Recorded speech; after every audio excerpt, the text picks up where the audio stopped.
first off, I really appreciate you letting us come into your business. Not this time. I'm planning not to spend too much money, but you've really built something pretty incredible here. I know you have everything that any demographic thinks they need, even if they don't. But I've spent a lot of money just with the knickknacks and things with my daughter. She finds something in here every time, which is it's really cool. Yeah, if we don't have it, you don't need it. Yeah, that's right. Yeah, a lot of stuff we don't need, but we buy anyway. But I was wondering, so where did your story start, George? What year were you born, and where were you born at? I was born in 1932 in Albert Lea, Minnesota. And the interesting thing on that is that in 1978, I'm Greek, and I've always wanted to go to Greece. I never met grandpas or grandmas or anything like that. My folks came over from the old country. And so in 78, I'm going back to Greece, and I'm going to meet what's left of the uncles and aunts, some cousins. So I go get a birth certificate. And by that time, I'm 46 years old. And I go to the courthouse, and I just can't get one. They said I had to have proof where I was born.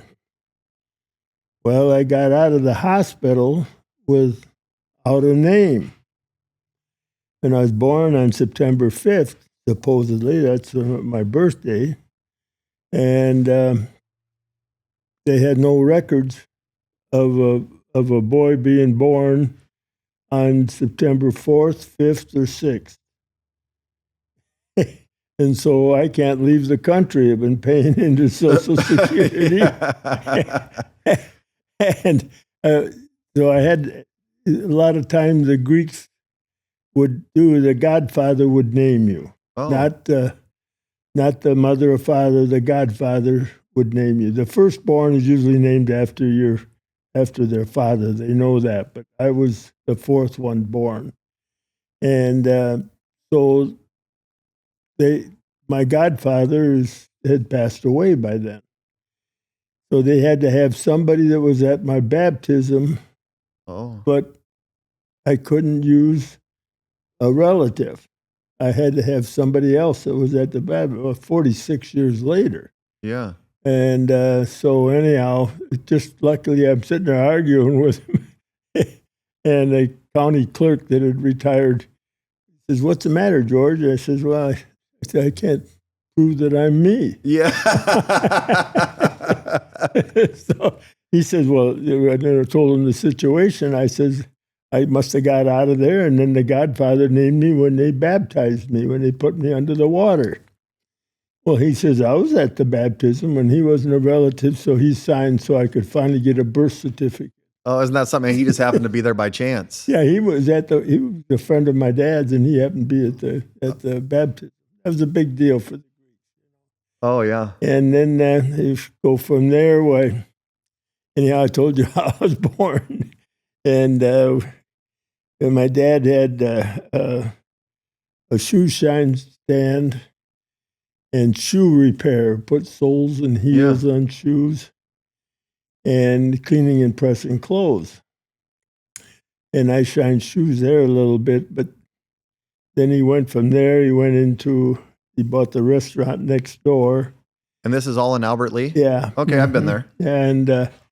And he had a restaurant, and we at that time we lived upstairs over the restaurant.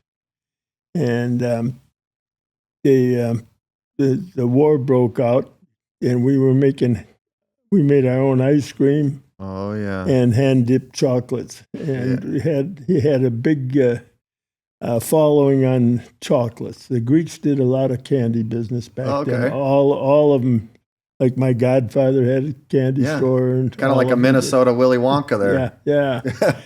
And so anyhow, he couldn't get sugar enough. So then he started a pool hall. And so I pretty much always tell everybody I was really born and raised in the pool hall because by the time he started the pool hall, I was 10 years old, and then he cut the shoe shine stand down from 6 chairs to 4 chairs to make it in there. Now, you'd have to, a shoe shine stand, like you would think, that ain't what it was. It was marble. A marble shoe shine stand with brass steels to put your feet on. And the Greeks used marble for everything. They're not mechanically inclined, but when you made chocolates, you had to have marble. You made ice cream, you used marble. I mean, you sodas and stuff like that. Well, anyhow, so the pool hall until the war ended, and my brothers were both, neither one had graduated from high school, and they went into service.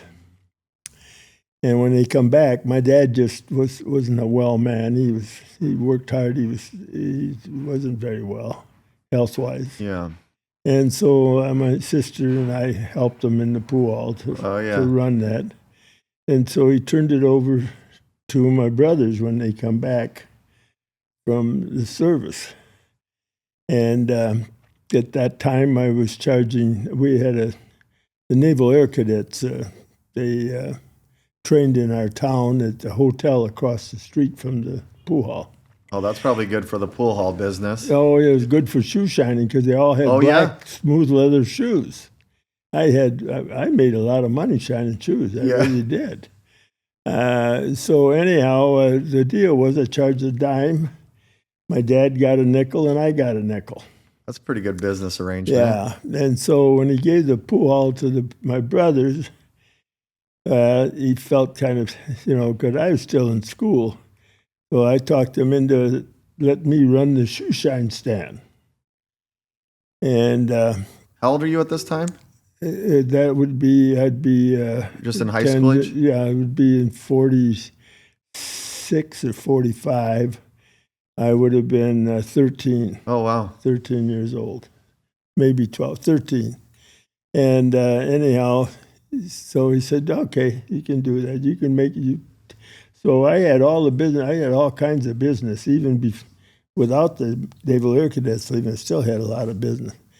So I had other kids my age. I couldn't keep up with shining all the shoes. So I raised the price to 15 cents.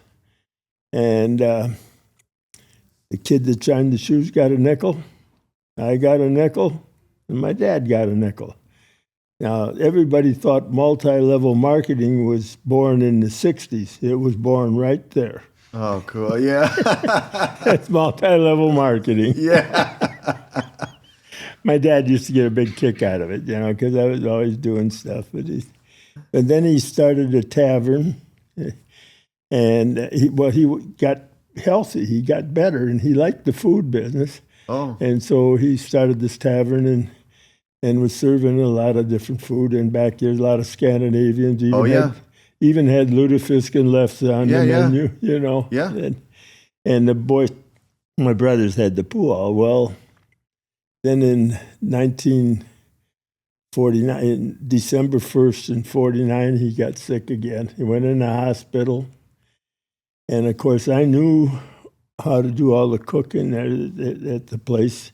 And the big deal was the different soups and stuff like that you made. But he had a big menu.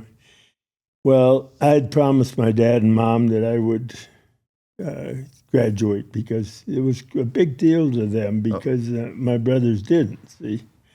And but anyhow, so he was in the hospital from December 1st, and he passed away March 10th at the Mayo Clinic in Rochester. Yeah, in Rochester. Yeah. I've been there. Yeah.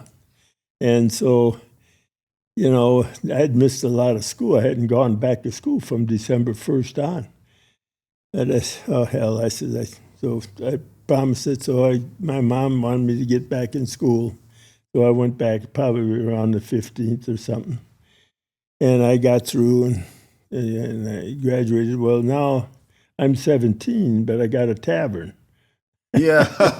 And I'd always planned on going. I always told my mom and dad, I said, I'll go the University of Minnesota, and then I'll play football, and then I'll go play for the Cleveland Browns. Yeah. That's what I had in my mind.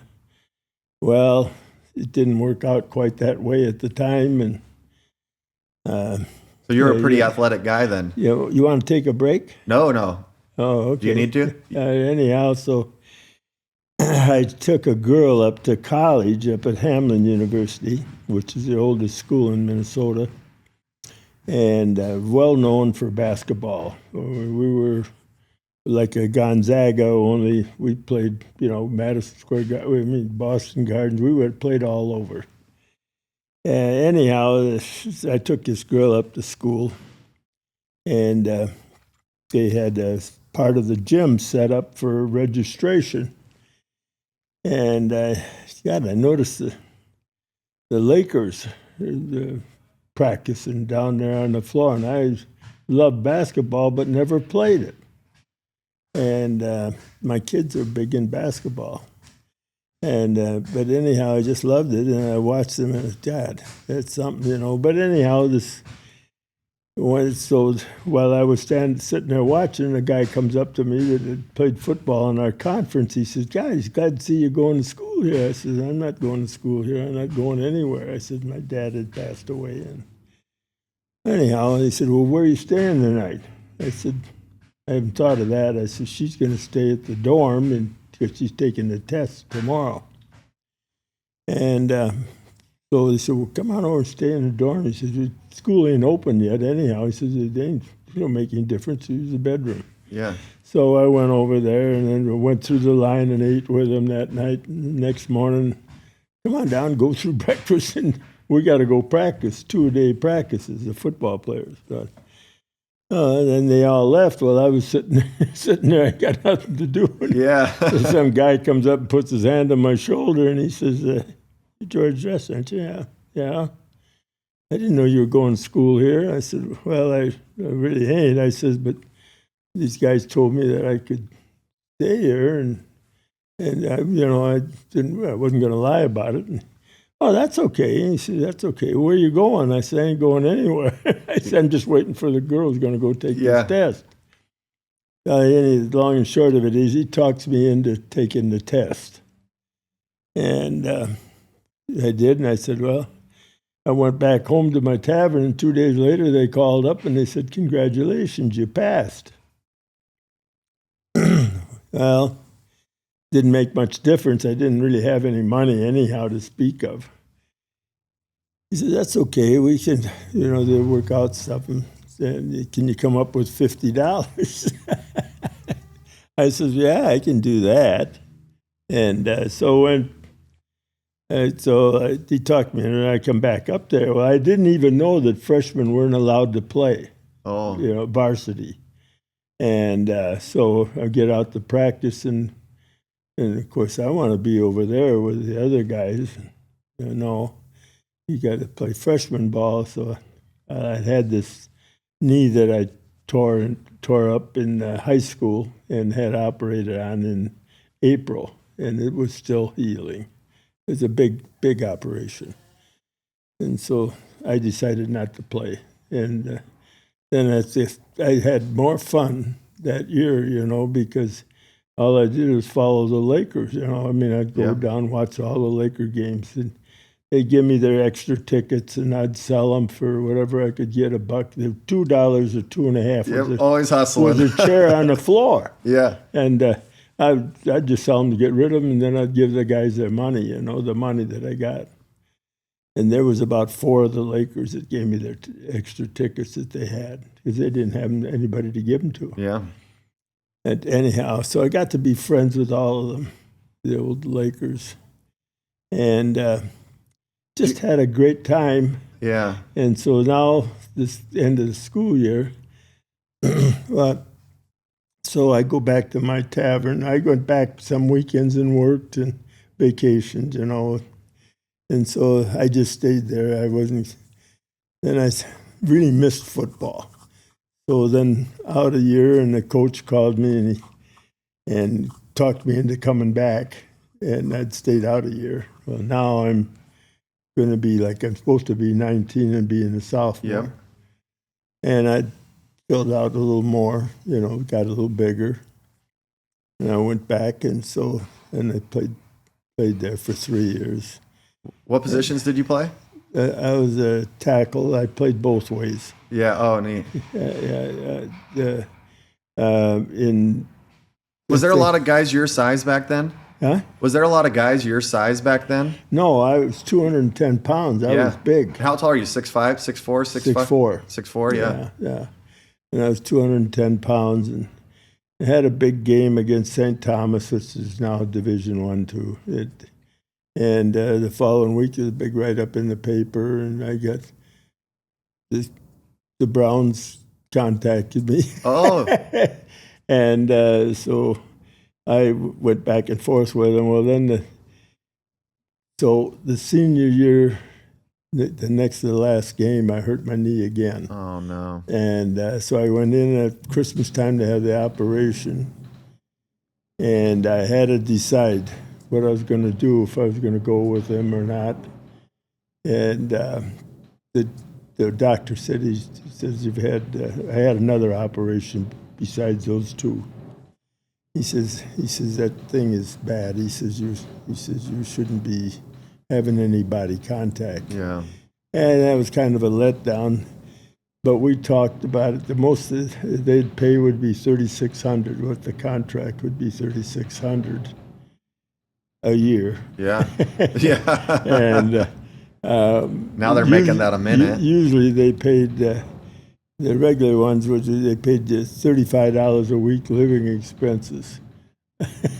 Isn't that something to think about? That's all they paid. And that was before the NFL. That was NFL. That was NFL, Yeah. But they were split, right? Was there the American Football League? That's right. It was the that American. came later. Okay, that's right. Later. That's right. That's when Namath, Yeah. blossomed. Yeah. But then, so I tried the Colts, and $3,600. That's what they'd pay. But you make the team, you pay you $3,600. Yeah. And so anyhow, I went back to my tavern. Yeah.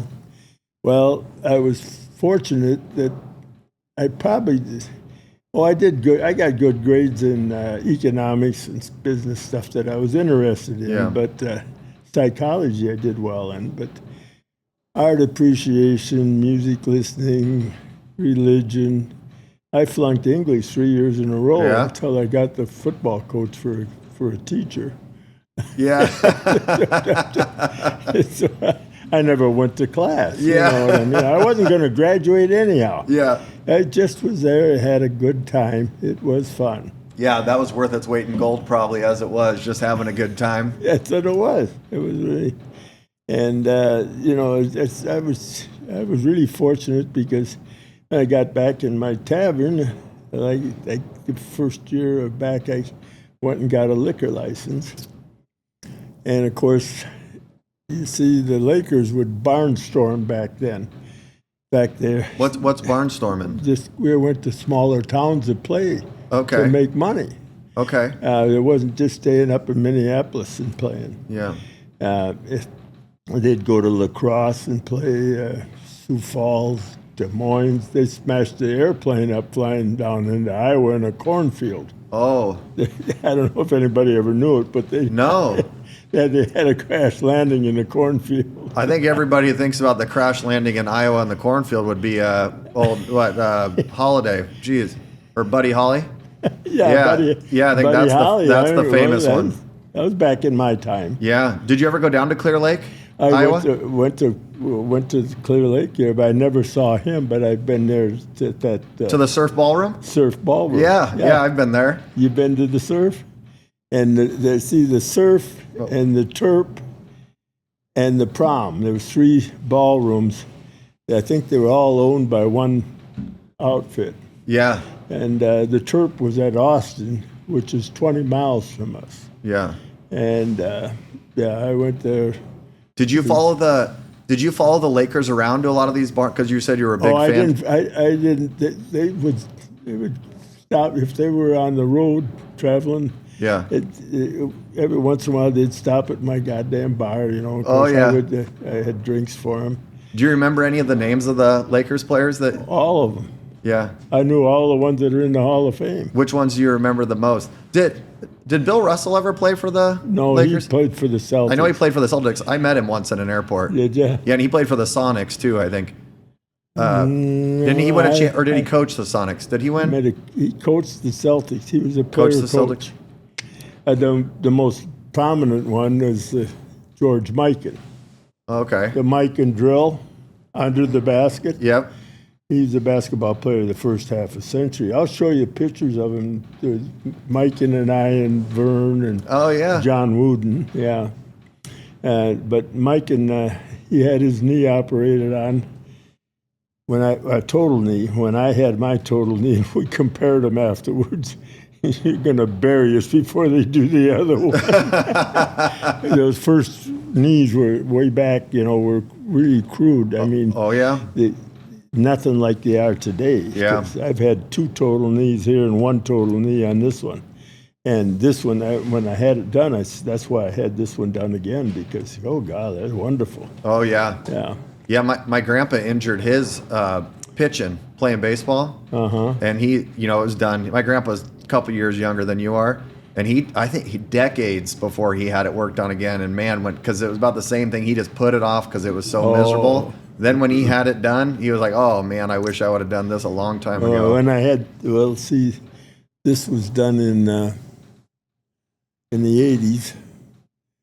The first cut was it's this long. Yeah, right down the front. Yeah. God. But those are something. But anyhow, another Laker. My best friend is Vern Mickelson. He's the first power forward. Okay. And of course, the coach of the Lakers was Kundla, John Kundla. Well, they had all the Lakers in there. Bobby Harrison was in there. Slater Martin was already in the Hall of Fame. Of course, Mikan was the first one in the Hall of Fame. And so then they wanted the rest of the team in there. Pollard was in there already. He had passed away. So then Vern went in 1995 and the coach. That put the whole 5 guys in there and the coach in the Basketball Hall of Fame. Well, Vern being my best friend, because he went to Hamlin too. We had 3 guys out of our college playing on a couple of those NBA championship teams. And Bud Grant played with them. Okay. Bud, the football player, but he was from Minnesota. And anyhow, so that was quite a deal. And so I went out there going to surprise Vern, and 3 other guys. One guy that played for the Dodgers, it went to our college. He played first base. He lost his position to Jackie Robinson, though. That's all right. And so we all were going out and play the Hall of Fame golf tournament and then take in the induction. You know? And that's on Mother's Day weekend. So then Vern saw my name, and he says, "Hey," he said, "I see your name. You're coming out and play the Hall of Fame golf tournament?" I said, "Yeah." "Were you going to go to the induction?" I said, "Yeah." And he says, "You got tickets?" I said, "No, not yet." He says, "Well," he says, "you ain't going to get any because it's sold out. Jabbar's going in at the same time." Well, I says, "Vern, did you ever seen anything I couldn't get into if I wanted to?" Yeah. He says, "No."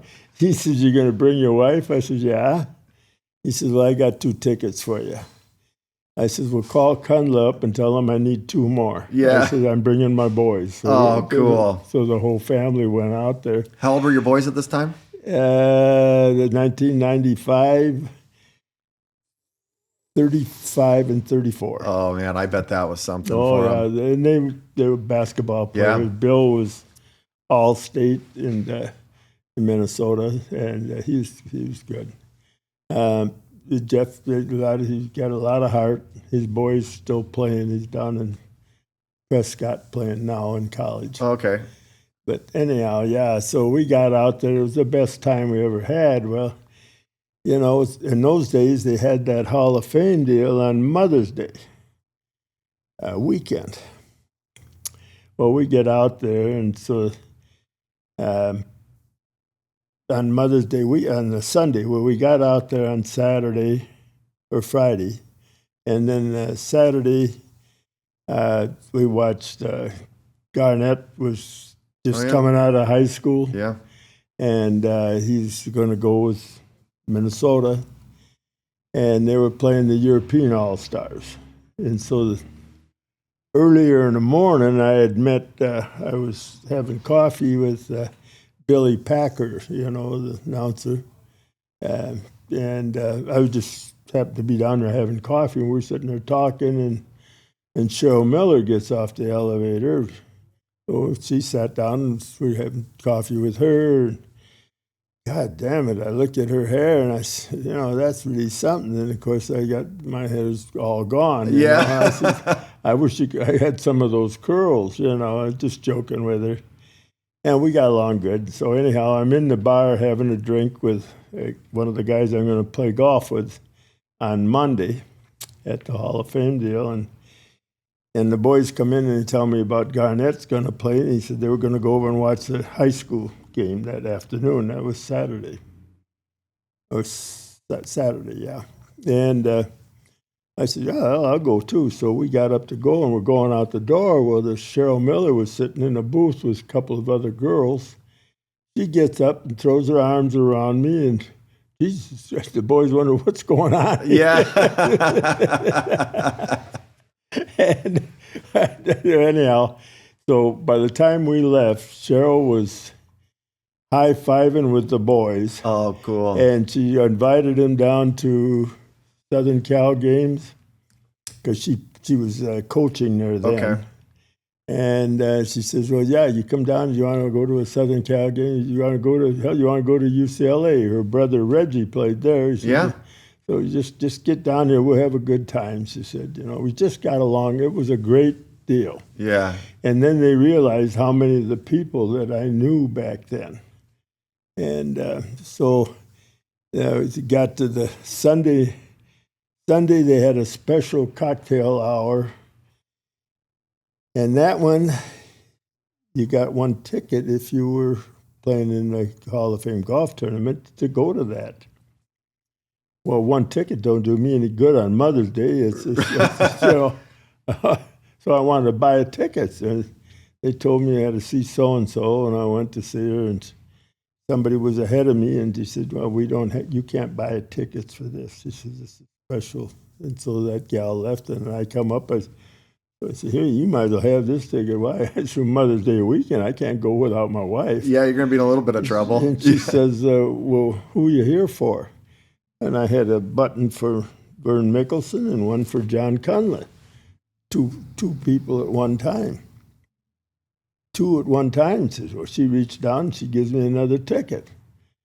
I says, I need two more. I got my boys, so she gave me two more. Oh, yeah? You couldn't buy them. So we go to that cocktail party, and that's not like a regular. It was a dinner, but it wasn't assigned seating.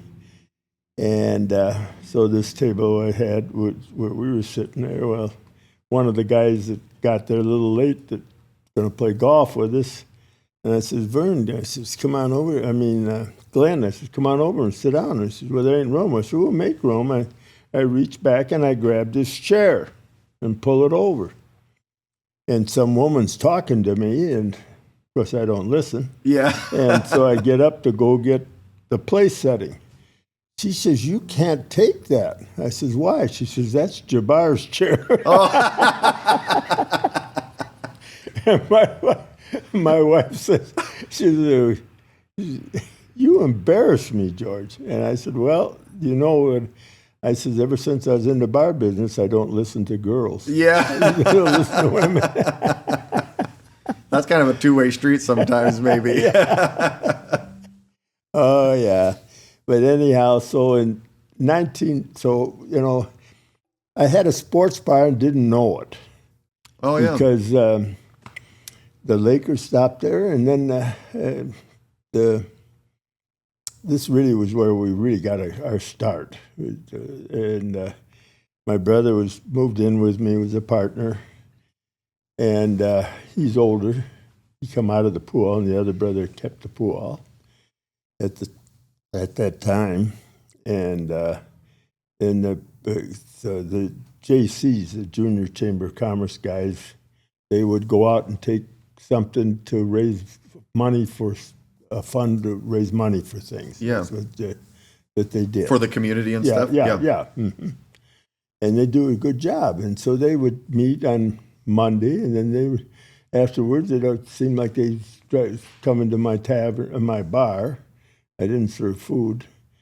And so I went over and sat down with them. What are you guys up to tonight? And they said, well, we're trying to get professional wrestling into town, and we're having a little problem. The guy wants to guarantee 200 tickets to be sold. And so I said, well, we're a good wrestling town. Better high school at that time. Our football was terrible. Yeah. The basketball, my boys did well, but that came after that. And but otherwise, it didn't draw. Football was bad, but wrestling was good. And so I said, well, I says, that ain't very hard to reach 200. I says, the Armory's right across the street from my bar.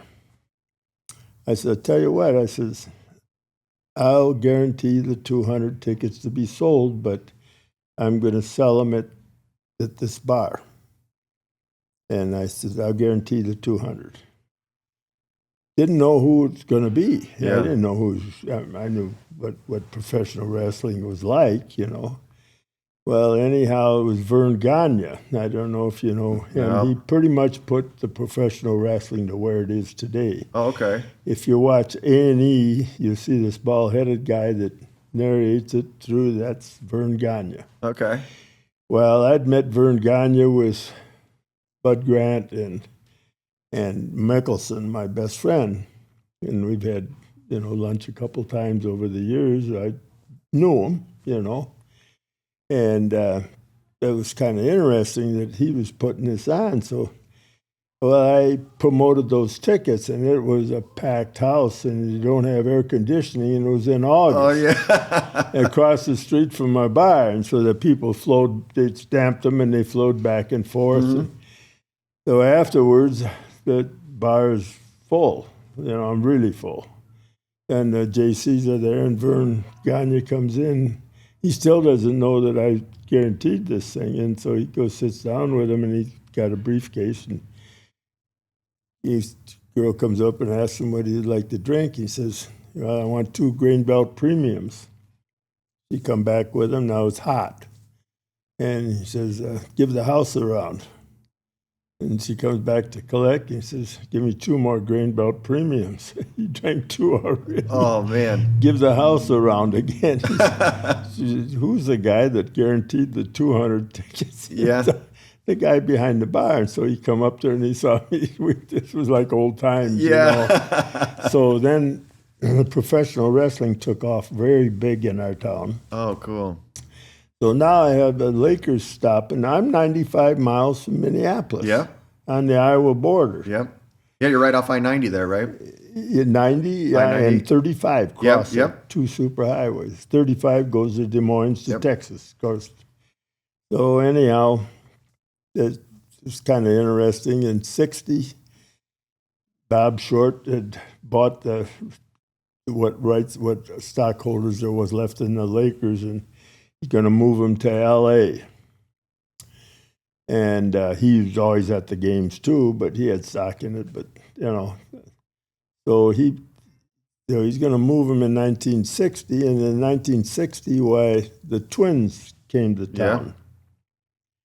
Yeah. And so I'd run buses up to those Laker games. I mean, they had good times. We ran buses. They could drink on the bus. And, oh, yeah. As long as the bus driver wasn't drinking. Yeah.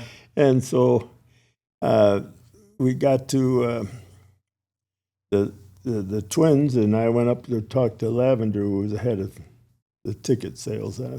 I wanted to be the ticket agent for southern Minnesota. And he says, we're not going to have any outstate ticket agents.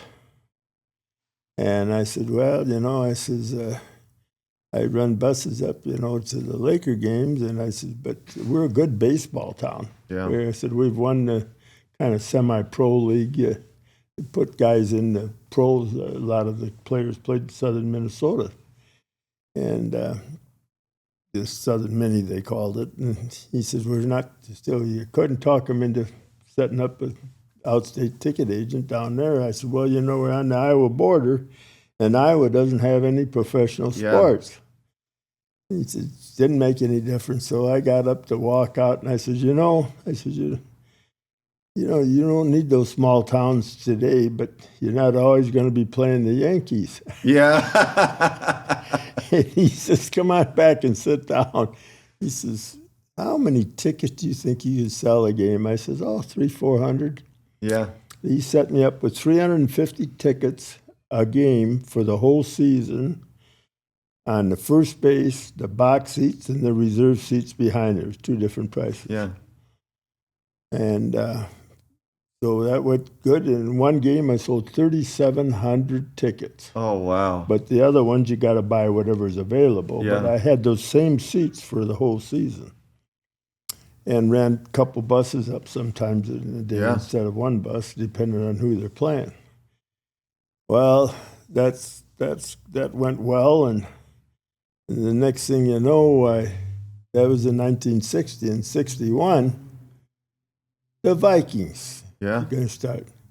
I was going to call them, and they called me up and wanted to know if I wanted to handle tickets for them. They beat you to it? I said, well, yeah, and that's my sport. I like that. Mm-hmm. And so he said, we'll let you have 85 tickets a game, enough for 2 buses.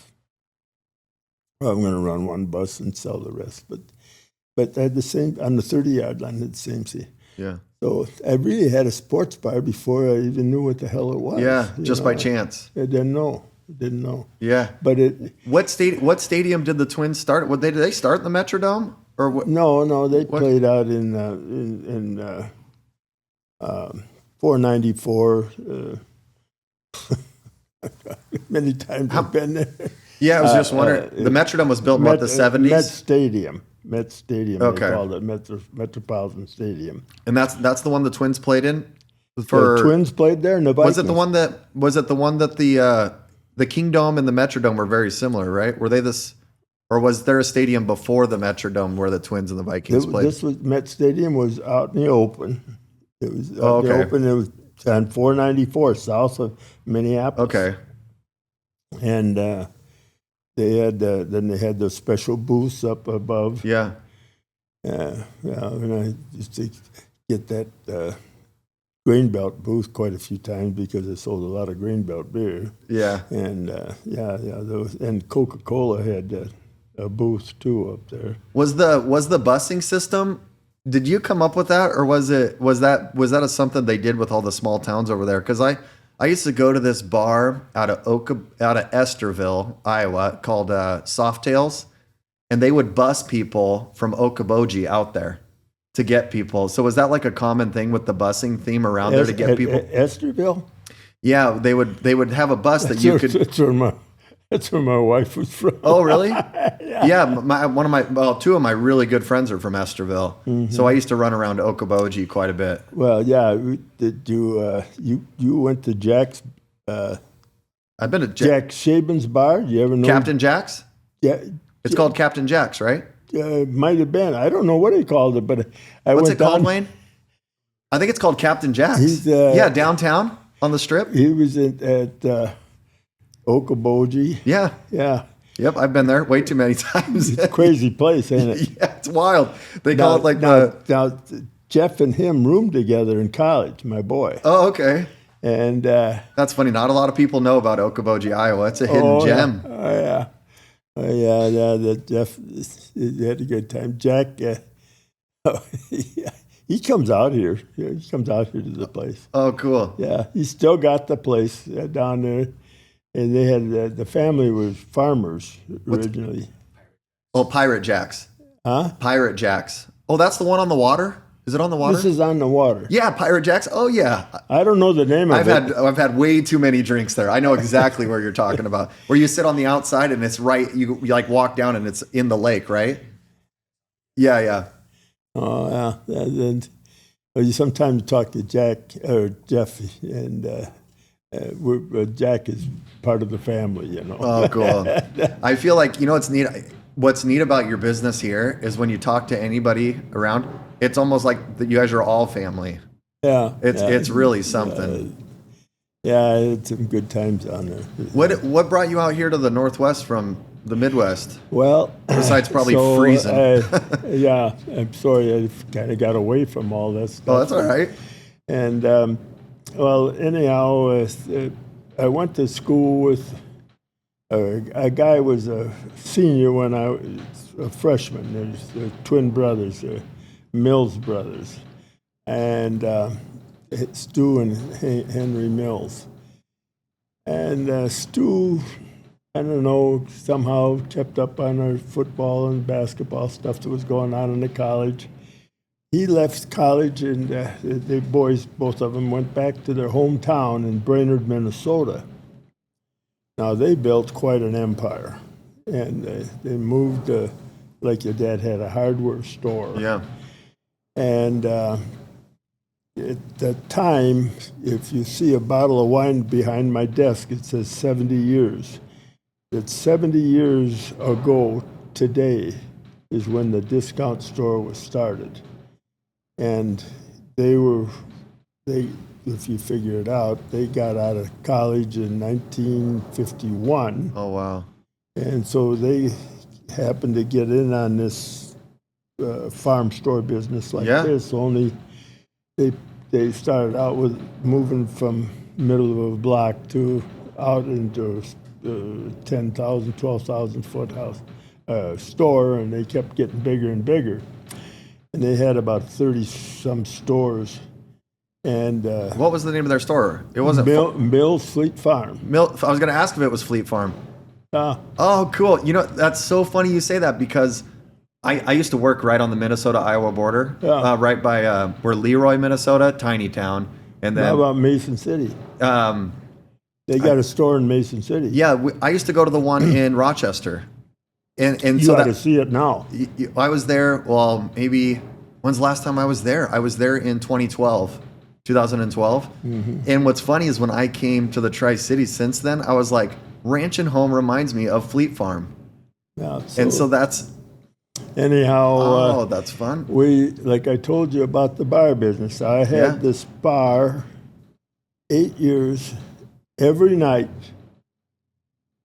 was a full house. I don't give a darn if you had snowstorms or what. But, I mean, we did very well with it. Yeah. And my other brother that had the pool, he got out of there and he got in the bar business in the same town. So, it just, the fun was going. It was leaving, and I'm coming home. I got boys 1 and 2 years old. They got older than that by the time I got there, probably 2 and 3. But anyhow, I'd bring them down there on Sunday when I was cleaning and stuff, and so I would get home at 3 o'clock in the morning, and then try to play with them. Hold on just a second. She's gonna grab something. Take a break. She's gonna grab something. Yeah, I gotta check with my daughter real quick. I'm sorry. Oh, are you okay? Go ahead. I am so sorry. We ate it all up, Lisa. It's gone. It's all gone. Hey, you know what? That's okay. I'll just grab these. Yeah, that is so neat, because Fleet Farm, I used to run in there all the time. It was my favorite store over there in Rochester. Oh yeah. What were you do? Or wait, was it in Yeah, they're in Rochester, south side of town. Yeah, that's on the south side, on the but main highway there on the right. From the 2012, I don't know when they built this last one, and then they sold out. Now, of course, he passed away 3 years ago. Oh, okay. I'm gonna move your mic real quick, George. Even if it's just angled. I'm just gonna angle that a little bit. Sorry. I won't need to come back. No, you're okay. Okay. Thanks. We can always stop and start or whatever. Are you doing good, George? You all right? Wait a second. I was talking about. You want to keep talking about Fleet Farm and? Oh, whatever you want. Well, you want to know how we got into business? Yeah. Okay. Okay. So we're ready again? Yep, we're good to go in? Yeah. Yep. Well, anyhow, so Stu Mills and I have a kind of a relationship, but And so in 1963, I just was losing interest in the bar business. I was coming home at 3 o'clock in the morning, waking my kids up to play with them, and I thought, well, we decided to get out. So my one brother and I decided with a guy that was a Ford dealer in our town, was also from Brainerd, Minnesota, and he knew Stu Mills. And we used to talk about him, and then we went up to visit him, and so he decides he's getting out of the Ford business. We like to hunt ducks together, and Yeah. he's going to Klamath Falls, Oregon. Yeah. So we decided we like to hunt ducks, so we're going to go, not to Klamath Falls, but we're going to go out west too. And originally we were going to go into Albany. So we got somebody that would buy the bar. He put down $5,000, and he had to go in and get a liquor license and everything. Well, he decides he doesn't go in to get the liquor license, and the realtor is going to keep the $5,000. And so I said, God, that's kind of odd. I said, we're the ones that have got stuff at risk, not him. Yeah. And as we'd already promised that we were going to go into Albany. So anyhow, it got postponed a year, and we finally got the bar sold. And you're talking about Albany, Oregon, Yeah. not Albany, Minnesota. Albany, Oregon. Yeah. And by that time, another guy wanted Albany, and so we had to back off because we didn't have the money to do that and without selling the bar. So a year later, we come out, and we ended up in Yuba City, California. And then that was in '63. I got out of the bar, and so it was about '64. I was in '64. I was in Yuba City. Then my other brother that had the bar, well, he wanted to move, and so he's going to come out to Washington. And I sold his bar. I was in the real estate business. I thought that's the way realtors work. I said, I'm going to take a stab at selling real estate. And, an honest one could really do good. Yeah. So anyhow, he comes up, he ends up in Moses Lake. And of course, like I say, we're kind of in a family, and I'm back there in Minnesota, and they both are out here. And my sister had moved out here in Wenatchee. So, I sold real estate. I had my own company to begin with, and I merged it with another two guys that had the best real estate firm in town. They had most listings and stuff. And I did very well with real estate. Yeah. And so I was going to move, all intentions of moving, but it was fine what I was doing. Yeah. And the town was progressing. And then 1980 came, it was 20% interest rates, 21, and that slowed things down. But right before that, I had a little windfall, so I started the store in Pasco. And I operated it from Minnesota. I'd fly out here, and I always visualized staying at the Red Lion, playing golf, and going over to the store. Well, 21 years later, I finally got on the golf course. Finally started golfing. Sounds good, but it doesn't work the way you think. And so that's how we got started here. Yeah. And my other brother and I had 7 stores in Northern California, and we sold to PV Grain, and PV already had their deal in the fire to sell to ConAgra, Oh, yeah. which is known out Yep. here. So ConAgra ended up with our stores and rented our buildings down there.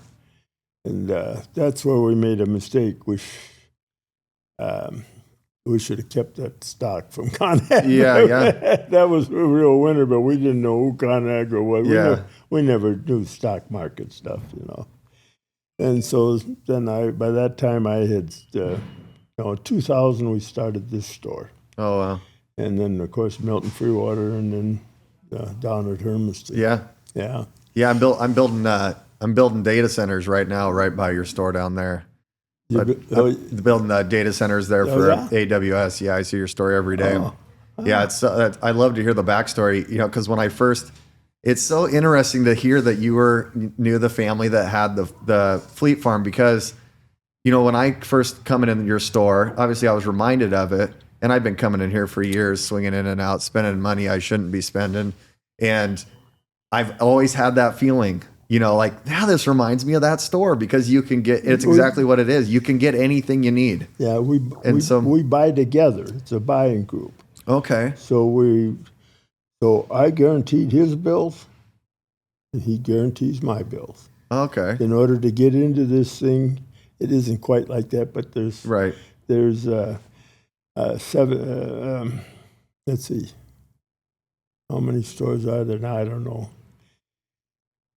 Whatever there is, let's say there's 700 stores or whatever there is. Oh, no, there isn't that many. I don't remember now. There's but a lot. Anyhow, it's kind of like FDIC. Yeah. You're guaranteeing. But, of course, you don't just get in there. I couldn't get in. Well, we had the stores in California. Yeah. And then I decide I'm done.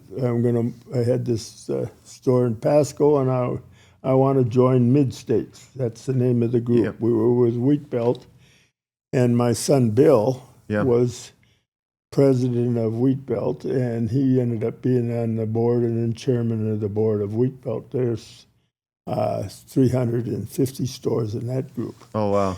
But they're not the size stores. They don't do the business that Mid-States does. They're smaller. One guy in our outfit will be bigger than all of Wheat Belt. Yeah. One guy's got 100 stores, so he's bigger than all of Wheat Belt because he got bigger stores. Yeah. Well, anyhow, that's how we got. So then I even after sold those, we sold the stores down there. My brother was getting, he just didn't want to be involved anymore.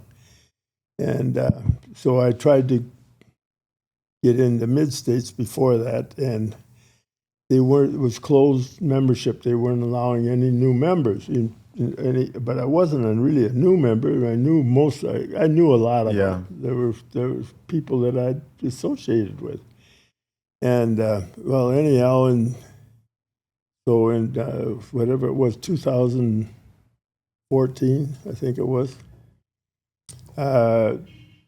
They had a special meeting at the Olympic Village, and of course, Mid-States had made an application, and I told my son Bill, I said, "We get accepted. You're all done with Wheat Belt. We're going into Mid-States." He really wasn't nuts about that because he had built, quite a relationship up as the other group. Well, we get down there. And they asked me I said, why don't you use Stu Mills and you'll be a shoe-in? I said, no. I said, I can't put that kind of responsibility on somebody for him to recommend us if we did something wrong, and the reflection on him. Yeah. And so I wouldn't do that. And so they had a special meeting at the Olympic Village. So I had the boys, we go down there.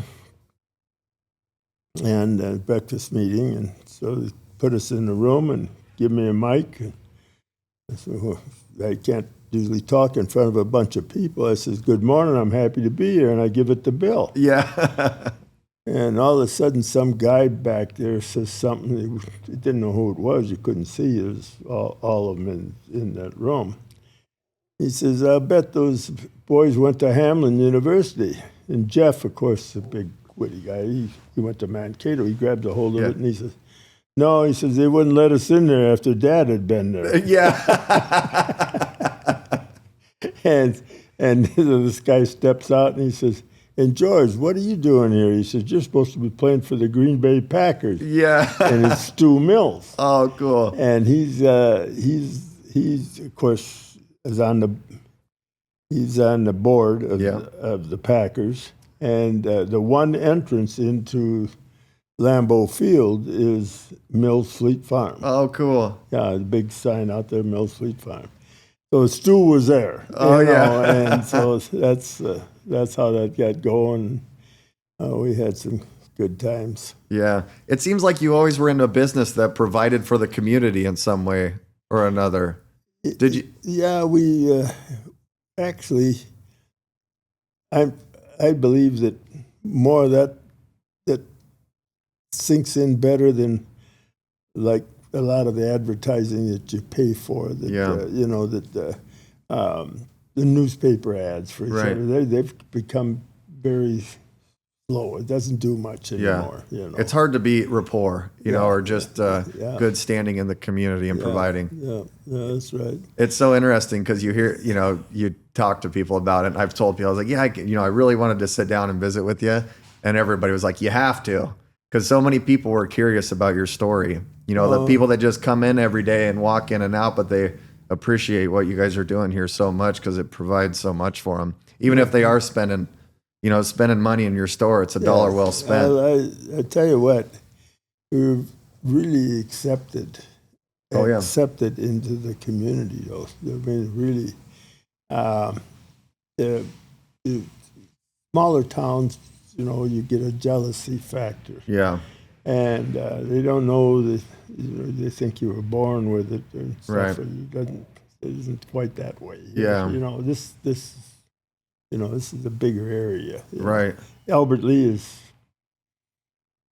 well. What is Albert? Yeah, it's got to be a couple 100,000 people these days, isn't it? No, Albert Lee. Or no, I'm thinking of. No, Albert Lee is not even 19,000.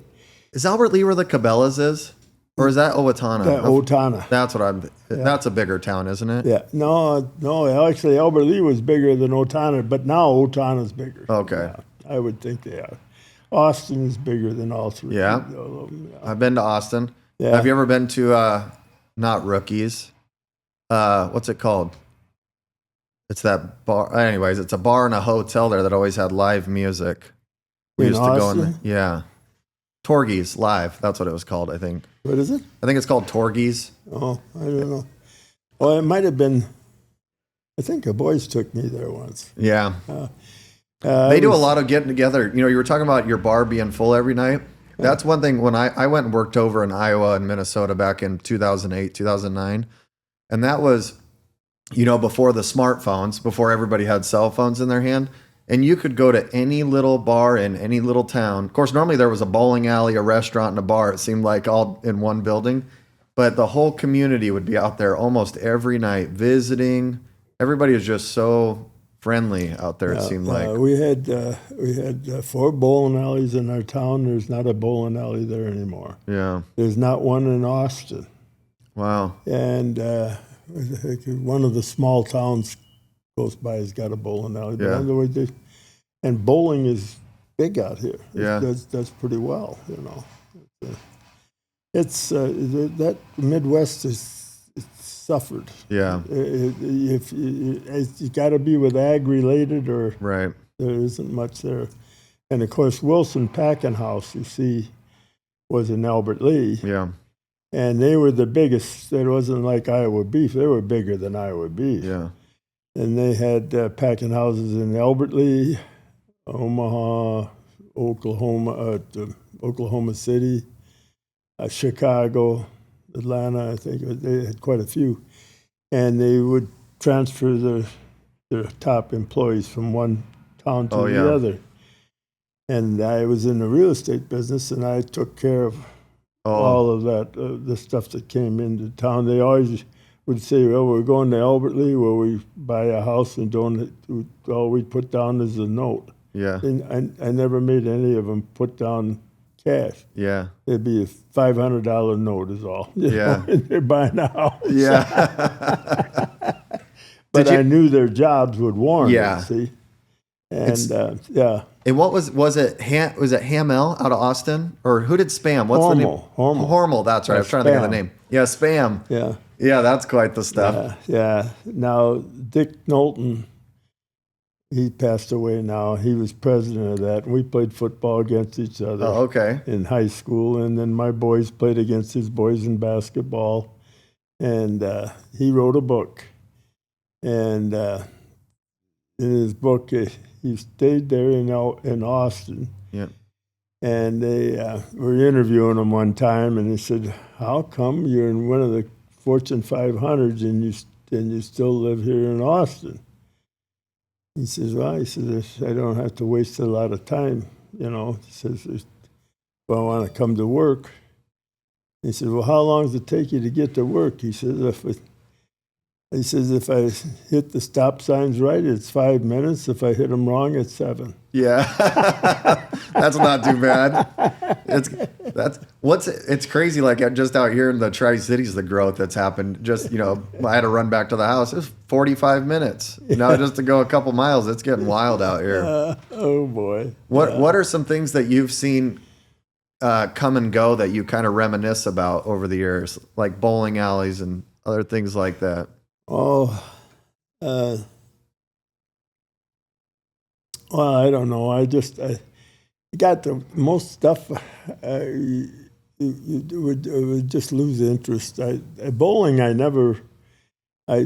the bar. I had 16 bowling teams. Oh, wow. I sponsored 16 bowling teams.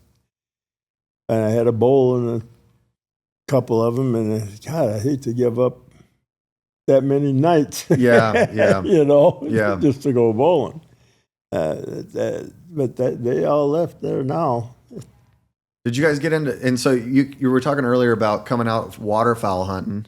Yeah. Did you guys get into that pretty good when you moved over here? Oh yeah, I hunted. Oh yeah, I always tell everybody I spent a fortune hunting. Oh yeah. Yeah. Worth every penny? Yeah, I love hunting ducks, but I can't do it now. My hands, they're not good anymore.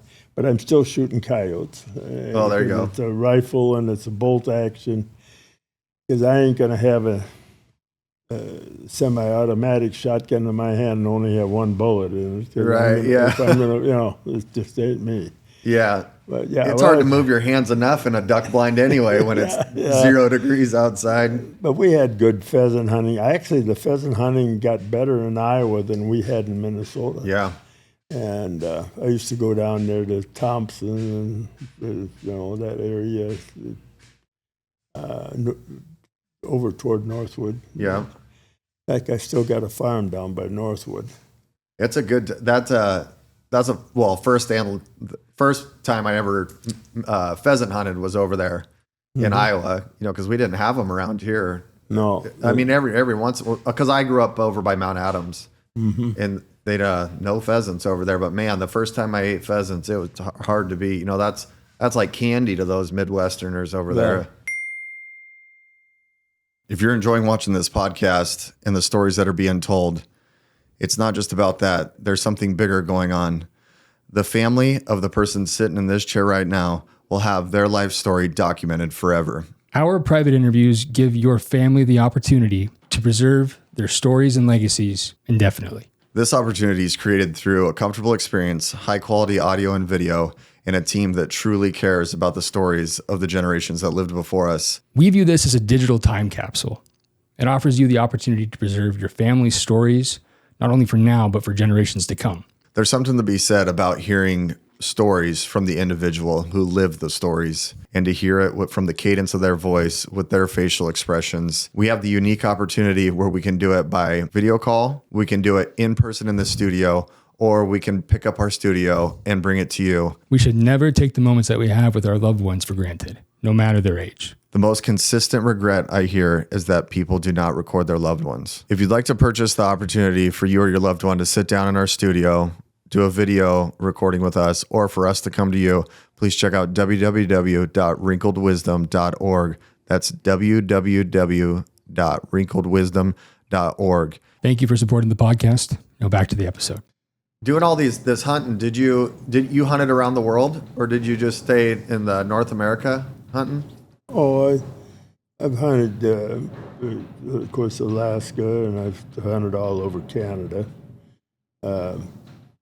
Everything from caribou to moose, sheep, up Doll sheep. Oh yeah, doll sheep. Yeah. But in Argentina, I hunted. There shot ducks and doves. Yeah. Yeah, that's. The guy used the picture of the doves. I can't remember what he had. One morning we shot 1,700. Jeez. There was about, I don't know, 6, 7 of us. I have to remember how many it was. The one guy was a Chrysler dealer from Atlanta. He was a hell of a shot, that guy was. Yeah. But anyhow, yeah, Argentina, and then New Zealand. And Were you hunting stag in New Zealand? yeah, the stags. But I never pulled the trigger. I mean, Yeah. I'm used to some kind of sport on it. These guys, Yeah. the guy was a great guide. I mean, Yeah. it was a great trip. I like it. I can't believe I went somewhere and I didn't pull the trigger. Yeah. And he wants to get you the length of this room from the stag. Yeah. Because they don't call themselves guides, they call themselves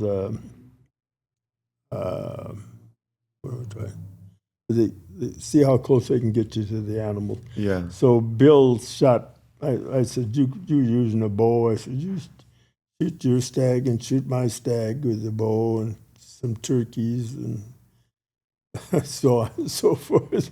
you know, yeah. But it was a good trip. But the people are the nicest people there in New Zealand. Unbelievable. I've heard that. Yeah, and I don't think you can get them mad. Yeah. Life must be pretty good there. Yeah. Somebody told me once, I don't know if this is true, but they said, I don't know, maybe it's been 15 or 20 years ago, about you get off the airplane, they'd about hand you a stag permit, to hunt them. There's quite a few of them, I guess, over there. Mm-hmm. Yeah, that's on my bucket list. Yeah. What was your favorite thing that you've hunted over the years? Or did you like all of it? I got it. If you ask my nephew he's up in Moses Lake, my brother's boy. He's 10 years younger than me. I'm 92, he's 82. We've been hunting together for 70 years. Wow. And we've always, he'd tell you the same thing. Northern Minnesota back when we were kids, young. Yeah. It's like we would go back. The first trip the first trip I took was right after the war. My dad took my brothers and I up there. I didn't even have a gun, and I saw a kid playing with a real rifle in the alley by the pool, but he didn't have a bolt in it. You know what I mean? And I asked Johnny, I said, where did you get that rifle? Well, his uncle come back from the service and gave it to him. I said, you got a bolt for that? Yeah. And so I knew his uncle, so I asked his uncle if I could use that gun. And I went down and shot at a can or something, and that's good enough. And so I just went up and I got a buck, and nobody else got one. Yeah. My brothers or my dad. But anyhow, but the most favorite hunting was going up to the north. After that, the next time I went up, we were up by the Canadian border, and we went back in about 7 miles from the road. A guy with a Model A Ford with chains. He charged us $1 a piece to go in there one trip in, take in what he could, and then we had to walk the last half mile or whatever it was, carrying our groceries and our sleeping bags and everything. And we slept in a half a boxcar. It was pretty tough. Yeah. And at that time, there were 6 of us. And the boxcar had wood around the outside, and you could see where the bears would claw, But you never saw a hunter. And we hunted back there in that spot, total of 7 years before I ever saw a hunter. Yeah. And I mean, you just can't find that anymore. No, you can't, can you? No, you can't. Not that there's anything wrong with it. It's kind of something different. Yeah.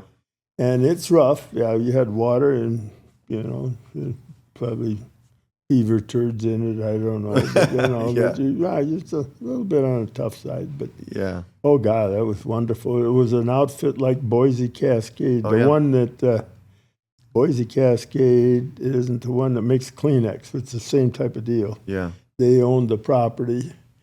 Anybody could hunt it. And then beavers dammed it up so bad that it had to go up. It was too hard to get back there anymore. And but this guy would come and pick us up. Then it was a buck. Yeah. Pick up we had 6 deer. So you had to get out of there. I don't remember how exactly we did that. I think he had a trailer. Oh man, I wish you had. Do you have a picture of that at all? That's probably you probably don't have a picture of that. I got a picture of yes, there's a picture of the deer and the 6 guys, but not back there. Yeah, in that spot.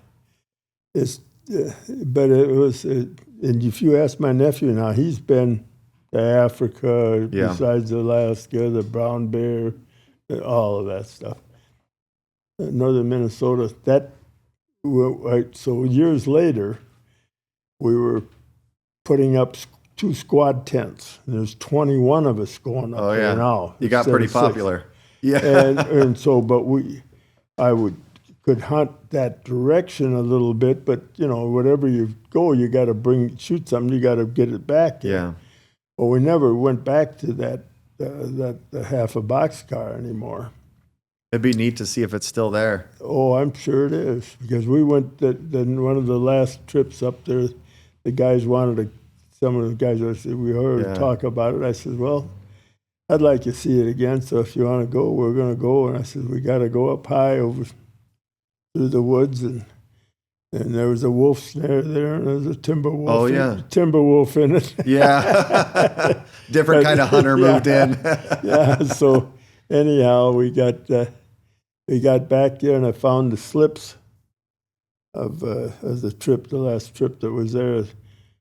Now it's 300 and I don't know what it is, 325, 350 miles from our home. Our cost was, not counting license and stuff, $8.90 a piece. Isn't that something? You can't even go to get a Happy Meal for that anymore. Oh, that's so neat. Oh yeah, it was something to be like that, and it was. We still like it the best. Yeah, I could. That was the best big game hunting, and otherwise I'd rather hunt fox than anything. Yeah, I just got the biggest kick out of that. Yeah, that is neat. It's neat to hear about that, because you can picture it.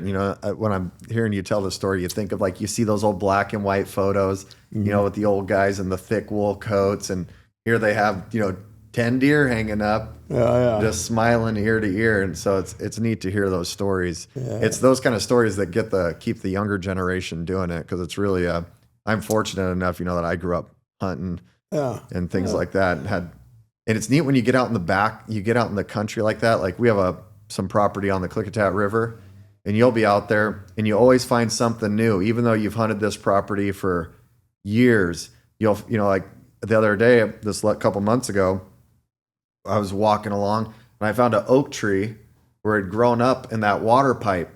It's 8 feet in the air. Yeah. Well, back in the early 1900s, there was a cabin down there where they'd have winter the cattle. And they built a little cabin and then tapped a pipe into a spring. Well, here that oak tree, it's pulled that water line way up. So it's kind of neat to look at it and think back, man, you wonder all the life that's gone on around here. Oh, yeah. It's those things that you only see when you're out hunting. No. Other than that, you don't have a reason to go out in the woods too much. Yeah. No, we did a lot of hunting, the boys and I, but I feel bad for them. They just don't hunt as much as they used to. But they got their families, right. And then so when their kids grow, they'll probably get back to doing some hunting. But they're going to be 65, 70 years old. Yeah. Yeah, they can still get after it. I kept doing it while I had them. Right. Yeah. Did you ever really retire? I noticed you're here just about every day. Did you No. ever find any sense in retiring, or? Well, I do whatever I want, but because I had the real estate company and I started that deal in Pasco, so I was using I flew a lot, Yeah. and I really don't want to do that anymore. Yeah. It's not. I don't care for it. Yeah. It didn't bother me as much then, but it really does now. The airports are bigger. They're Right. and the people walk. The most dangerous part of that is the people are walking with their cell phone in their hand, Yeah. and they walk right into you. Yeah. Look at the thing. Yeah. That's it's wild out there traveling these days. It's incredible. I couldn't imagine, like, just in your lifetime to see the amount of travel, the increase in. I mean, it was really special to fly back then. Now it's Well, you used to go from my hometown is 95 miles to Minneapolis, and it was really something to do that and come back the same day. yeah. You don't even think of it. There would be nothing to it today. Yeah. It's only 95 up and 95 back. But boy, I'll tell you, you were worn out. Yeah. Yeah. The cars weren't the smoothest ride back then either, I bet, or the roads. No, he didn't have the super highways. Yeah. You didn't have the interstates back then either. No. I remember the Ford guy that sold cars with the Ford agency. And I was a senior in high school, I think. And we were going to go up and watch the Lakers play. And he had a Ford station wagon that had wood on it. Oh, you yeah. know. He sideswiped the guy on the highway, and he just kept on going. We just kept on going. He smashed up the wood on it. Yeah. You weren't going to miss the game. We didn't get off the road or anything. He just kept going straight, and the other guy kept going. Yeah, and that's something. But I wish I could. When you just say that guy that was driving, it was one of them kind of guys that, when you say his name, you will always laugh, no matter he's passed away now. Yeah. It wouldn't make any difference. If you were talking his name, you would just smile and laugh because he done something crazy. All kinds of the craziest stuff. Yeah. I guess that's a good way to be remembered. Yeah. That's better off than saying somebody's name and I'm getting all pissed off. Yeah. Yeah. Where are we at with time? We're probably getting close on our memory, on the cards anyway. Before we close, I was wondering if you could give a little bit of advice maybe to people that are, looking to maybe achieve like a dream or start a business. What was some of the best traits you think you had that helped you? Is staying focused. You got to stay focused. And it almost works in everything, sports and business, staying focused. Take a golfer, those good golfers, they can feel that ball going right between the trees and whatever. Yeah. It's big. It's big. It's hard to do that, You got, you're short of money or whatever it is, but you got to stay focused. And, Yeah. And of course, with with this high-tech stuff, I'm not into it. And I hate to say it, I just got too old and I don't care. Yeah. I just don't. But during my times, you probably won't get there working a 40-hour week. Yeah. You got to put forth the effort at certain times, whatever it takes. Yeah. I appreciate that. I think it's important. A lot of people, we strive for, accomplishment, I guess I would say. And you always wonder what the magic sauce is, for getting there. And it takes people like you and for us to sit down with you to hear the stories or what got you there. It's and like, but I went to college. The education I got, I had a chance with a fellowship to go to Indiana, but then I'd be hooked up with a big company, and I was never that type of guy to be in with a big company. I never thought of it, and I had my mother to take care of. I mean, that's the way it is. The youngest one, I was at home, and the other ones are all married, so it's my job to take care of Mom. But meeting people, that was the big thing for me, and I never realized it. Yeah. The contacts that I met while I was in college. And I mean, like Mikan, he sent me customers. Mickelson sent me, these guys at the Lakers send me customers. If there's, they come into my area. Everything from pie factories to RVs and anything else, Yeah. I just was lucky. I like to hear that, because we talk about that fairly often when we're visiting with people, is really how codependent like we are on each other, but also just how important that your interactions are, like you're saying hello, just saying hello to somebody. You don't know what they're going to play in your life or how you're going to affect them, but that's kind of the fun about it, is you don't know, but you at least should try and see where it can go, or how. That is, but really it is, you just don't realize how that plays up into the game. You don't know where it comes from. Yeah. Yeah, you don't know. I've been fortunate, as far as, for what I've been able to do. Yeah. Yeah, I like hearing that. I really appreciate your story, how it's, talking about that it's so dynamic. That's what I love about your story. Between the sports and then your family and then just being part of the community, and then where you end up in life, and then how I like hearing about how you've provided so much for communities all over. Do you ever think about that? Do you ever sit back and, I mean, you don't strike me as the type of guy that really. The first time I thought about it was just recently. Hometown, this was right about COVID time hit. And these hospitals here they're all in bankruptcy. Our hospital back here, I think I gave to it twice, I was in the real estate business. They up and gave that to the Mayo Clinic for nothing. Yeah. And you start thinking about it. Then they quit operating. Yeah. So you want to get an operation, you got to go to Rochester, or whatever they're doing. But there was a little, upset some people because they, I ain't living there, so it doesn't make any difference to me now. But I thought about it afterwards. But geez, that's why you gave the money, so you had the hospital. Right. When you take person out in real estate, because I love real estate, just so you know, I love real estate. Yeah.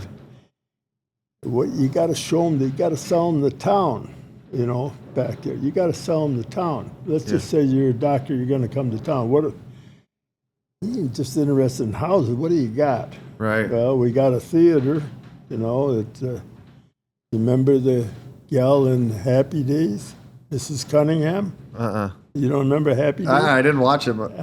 I've never watched much TV. The Fonz, Mrs. Cunningham, she's from Albert Lee. Oh, okay. Yeah. So in that theater, there's an item that we talk about starting. And so it wasn't that we had a theater, but it really wasn't very prominent for putting on plays. And she decides that the mayor that was in town, of our town that time, ran into her. She came back and was at a supper club.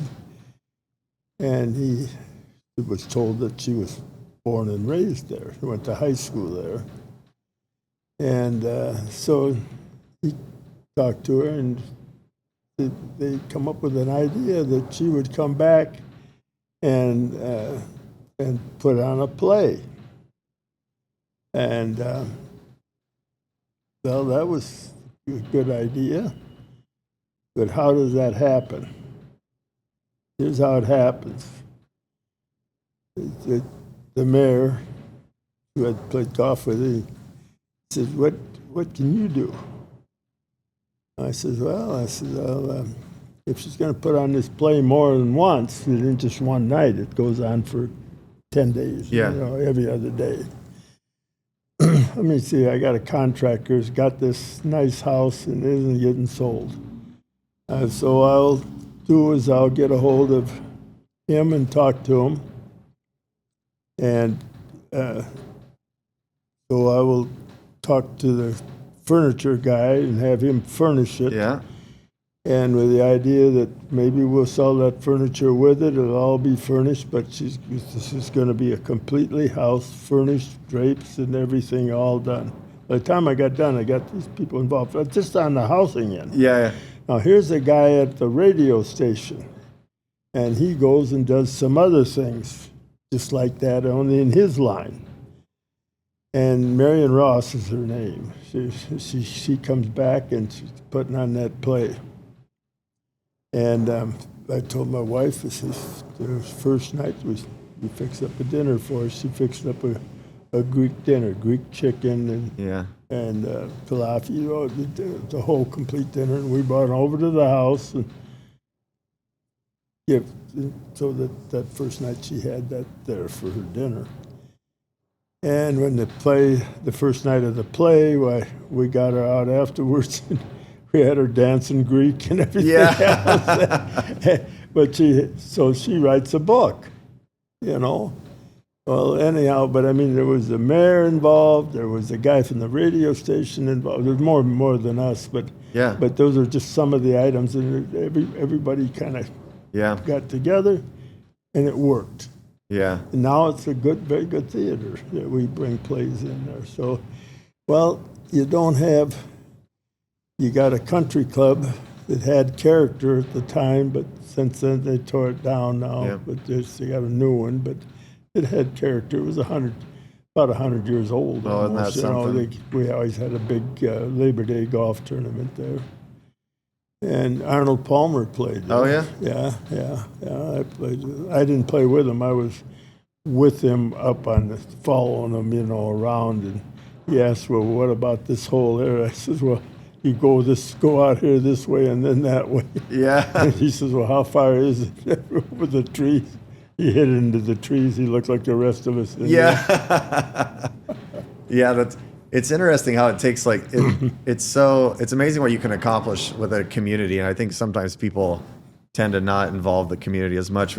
This day and age seems like people get a little too isolated. So it's pretty hard to achieve anything when you're isolated. Yeah. Can't do much by yourself, really.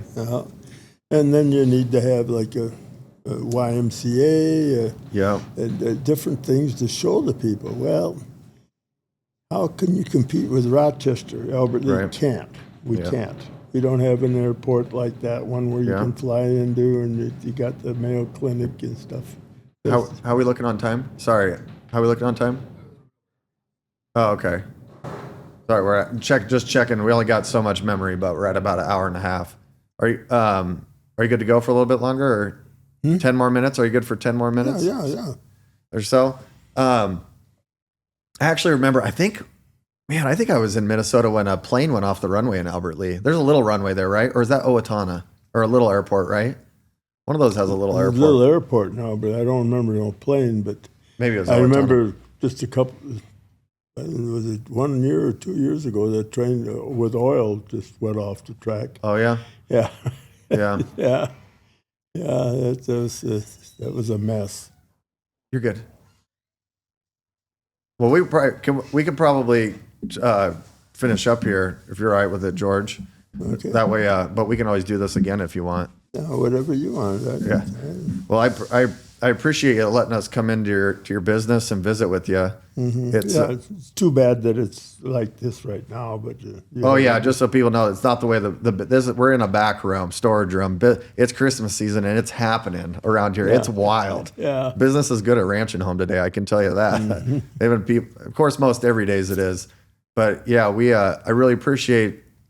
People probably don't know if they ever get a chance to tell you this, but just appreciate your efforts into having a business that provides so much for the community. Just being able to come down here for really anything you need is really something special, and it's nice to have that convenience. Thank you. Like you asked me though, why I come down here every day. There's nobody at my home. I'm still living in the house, and my wife passed away 9 years ago. I really don't. If I want to do something, I'll do it, but I just follow my grandchildren around and stuff like that. That's all. Yeah. That's all. That's where they're at. Yeah, good for you, because I love, it's nice to come in here and see a family ran business and see your family, visiting around and mingling with customers. And it really is kind of like, what else is a guy going to do with his time? It's pretty rewarding, I bet, coming in here and seeing everybody. And I people always ask me stuff about, did you watch this show? Do you watch this series? And I'm like, why would I watch that series? There's all other kinds of things to do. And we enjoy doing this, so we're always trying to find the next person to visit with and reflect on the ones we have visited with. That's good. Yeah, it's so I really appreciate your time too and being up for doing this, and it means a lot to us. And we take away every time we sit down with somebody, it's really amazing, like the little golden nuggets we take away from each conversation. So, and that's the idea, right? So yeah, thanks, George. I appreciate it. I got to tell you one more that my dad. So they had the pool hall. Well, I had to shoot a lot of pool. And of course, like I told you, I was, 10 years old. And by the time I was 12, he put me on the bus and sent me down to Mason City, Iowa. And some Greeks would pick me up and take me to a pool hall, a smoke-filled pool hall. My dad had a big exhaust fan. There wasn't smoke like that in it. And shoot pool, and then put a $20 bill in my pocket or something else, where they would be betting on the game. Yeah.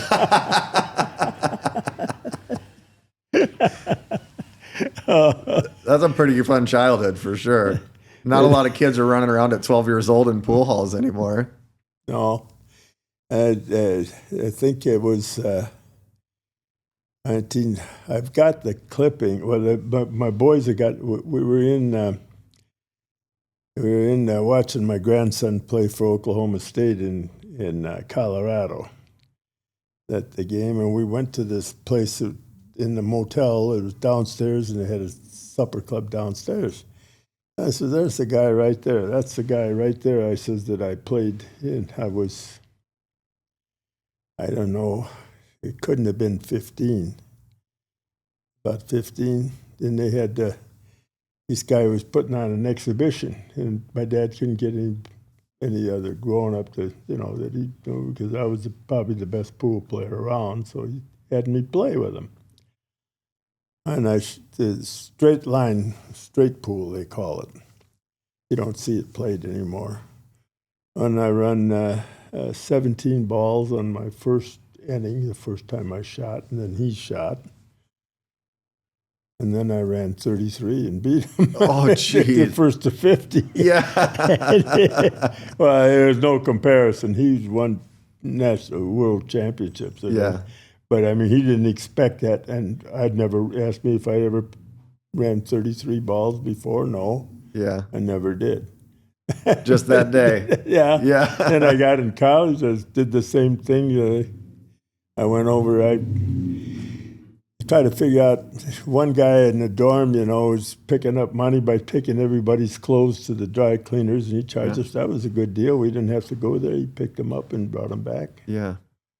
Another guy did something else, whatever it was, and so I decided my uncle had a flower shop, so for these big dances, corsages, I'll take all the orders. So I had my uncle going to make up all these corsages. So I go over to see him, and the woman says, "Well, he's over at the pool hall in the corner." So I go over there, and there's kind of an L shape.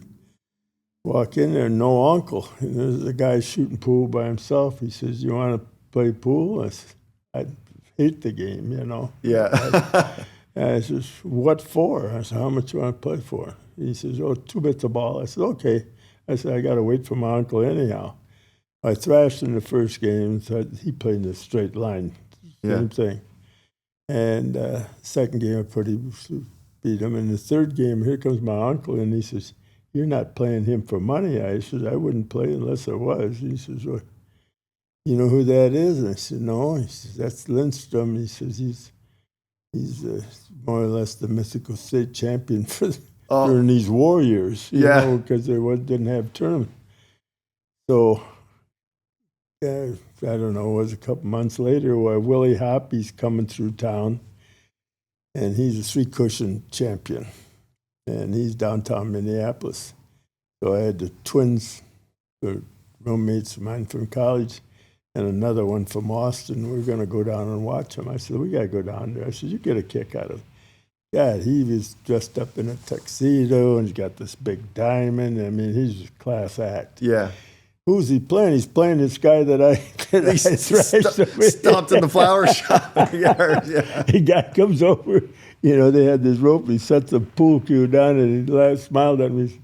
I says, "No." I says, "Billiards ain't my game." I said, but yeah, that was fun to, you know, but I mean, I just, you know, if I needed some money, I went to the pool and picked it up. Could have done that. That's a great skill to have. Yeah. Well, we better get Wayne practicing on his pool in case he gets short of money. Yeah. Okay. Well, I appreciate it, George. Yep. I want to take you in the other room for a minute before you go. You got time? Yeah, we got a few minutes. Yeah, we'll pick up. No, I just want to show you some stuff. Yeah, let's go take a look.